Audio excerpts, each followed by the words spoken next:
something was organized. There were several other organizations, but we ended up with the Hill Parents Association, and headed by a man named Fred Harris. And Fred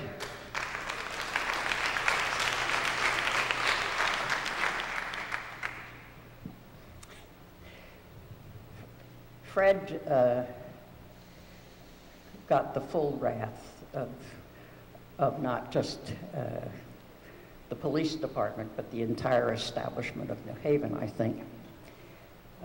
I was interested when I looked through my files, which are pretty dusty now, but I tried to thumb through a few before I came down here. I had, I think, 5 arrests of Fred Harris on breach of peace charges and various other things. Eventually, Fred organized the Hill Parents Association, which was trying to improve the school on the Hill. That was the whole point of the Hill Parents Association. They expanded that activity to a lot of other community things. They actually established a community park and a vacant lot. They did all sorts of things, but their chief focus was on the schools and on housing. In 1967, there was a riot in New Haven, and I guess it was 67 as I remember the year. The Hill Parents Association, led by Fred Harris, a fellow named Ronnie Johnson, others, were trying to help people in the Hill because of the riot fed upon the people in the Hill, not the white community or Yale. It was there in the ghetto, and houses were destroyed by fire and so forth. The police, in dealing, when Fred Harris and Ronnie Johnson were trying to help people and trying to keep things under control, they were arrested by the New Haven police, and they were the ones who were subjected to all sorts of racist language by the New Haven Police Department.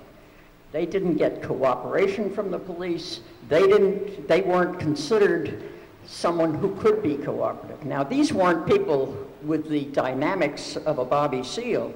These were relatively gentle folk.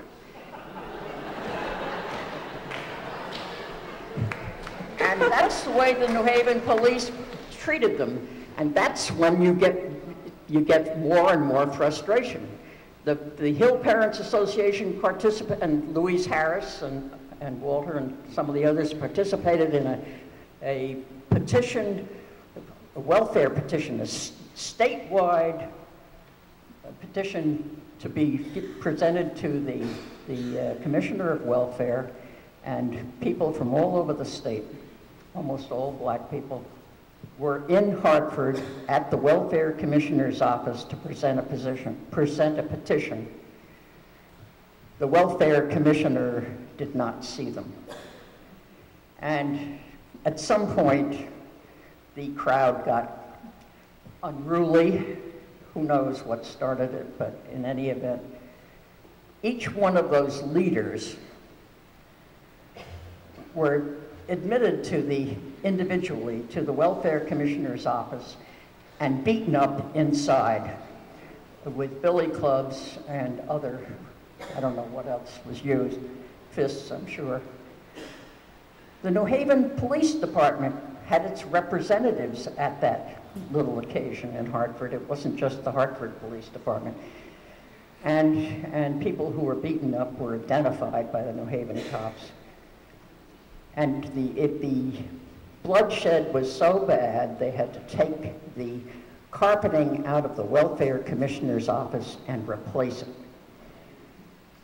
That's the way blacks were treated in New Haven. And one of the people who was beaten up in the Welfare Commissioner's office was John Huggins. He was, and of course, they were the ones who were charged with being disorderly, breach of peace, you name it, and there was a major trial that involved that. But that's the background of the Panthers coming to New Haven, and it was after John was killed and John's widow came to New Haven with her 6-week-old baby to John Huggins' family's home, that the Panther Party got organized in Connecticut. And I just think that that's a background that we have to remember. All right, so we have a